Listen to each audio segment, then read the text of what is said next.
Huwag kang matakot sa kinabukasan. Ang hindi mo alam ay hawak na ng Diyos.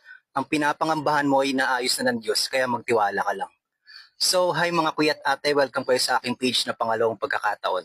Huwag kang matakot sa darating na bukas kahit hindi mo pa alam kung ano ang mangyayari. Alam na yan ng Diyos at hawak niya ang lahat. Yung mga bagay na inaalala mo at kinakatakutan mo, inayos pala niya ng palihim para sa ikabubuti mo.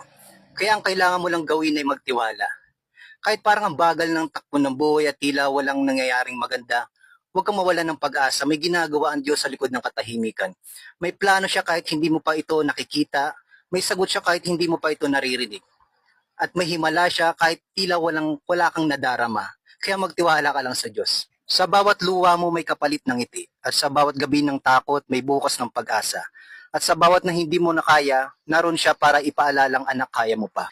Kaya hawak lang sa pananampalataya kapag natutong magtiwala ang puso, doon nagsisimula ang